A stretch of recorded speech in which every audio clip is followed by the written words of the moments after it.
everyone. Today we start question number 3, exercise 3.3, class 8. What is question? Can a quadrilateral ABCD be a parallelogram? क्या कह रहा है कि जो ABCD है वो पैलोग्राम हो सकती है, क्वाड्रिलेटर है। क्वाड्रिलेटर क्या होता है?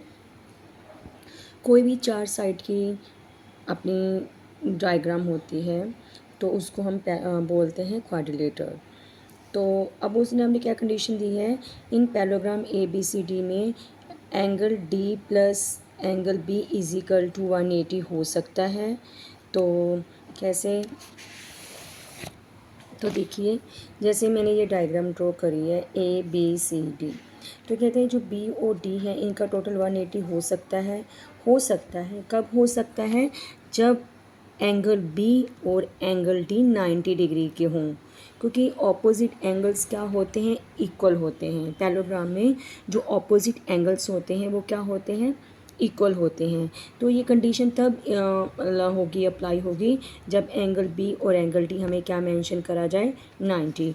अगर यहाँ पे मान लो हमें दिया है ये 80 दिया है, ये 100 दिया है, तो ये अप्लाई नहीं हो सकती। इनका टोटल 180 हो सकता है, बट क्या कहते हैं कि जो इसके ऑपोजिट एंगल्स होते हैं वो क्या होते हैं? पैलोग्राम के इक्वल होते हैं। इसलिए ये तभी कंडीशन क्लियर होगी angle D plus angle B 180 जब दोनों 90 के हों। तो if angle D and angle E is equal to 90 can be, हो भी सकते हैं बट नीड नॉट बी। मैंने आपको क्लियर कर दिया कब होंगे, जब दोनों 90 डिग्री के होंगे। नाउ सेकंड पार्ट में क्या क्वेश्चन पुट कर रहा है कि ए बी और डी सी, ए बी और डी सी कितने दिए हैं? 8। ए बी और डी सी 8 सेंटीमीटर दिया है। देन आफ्टर हमें क्या दिया है? ए डी कितना दिया हमें? 4 सेंटीमीटर। और बी सी कितना दिया है? ए डी हमें दिया 4 और बी सी दिया है 4.4 सेंटीमीटर।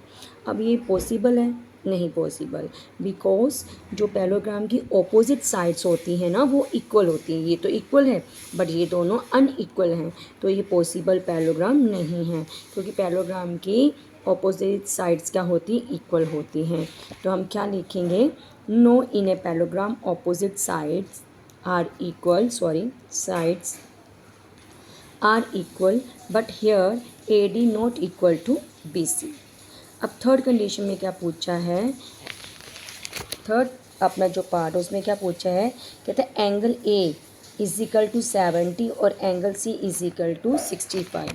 ए हमें क्या दिया है? 70 डिग्री और ये 65।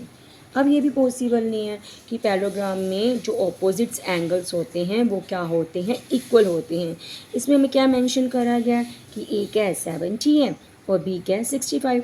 It's not possible. तो हम क्या लिखेंगे? No opposite angle will not be equal. इसके एंगल इक्वल नहीं है, तो हम क्या लिख सकते हैं? अदर वे हम क्या लिख सकते हैं? In a parallelogram opposites angle are equal but here angle A not equal to angle C.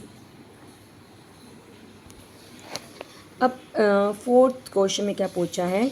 Draw a rough figure of a quadrilateral that is not a parallelogram. कहते हैं हमें एक रफ क्वाड्रिलेटर बनानी। क्वाड्रिलेटर मैंने बता ही दिया है कि 4 साइड की कोई भी जो डायग्राम होती है वो क्वाड्रिलेटर होती है। कहते हैं वो पैलोग्राम नहीं होनी चाहिए, उसके जो सिर्फ 2 ऑपोजिट्स एंगल इक्वल होने चाहिए। तो क्या आ जाएगा? वो है काइट। काइट में क्या होता है कि इसमें सिर्फ 2 एंगल इक्वल होंगे, ये ऑपोजिट ये वाले इक्वल नहीं होंगे, क्योंकि इसकी एक ही साइड क्या होती है? पैरेलल होती है।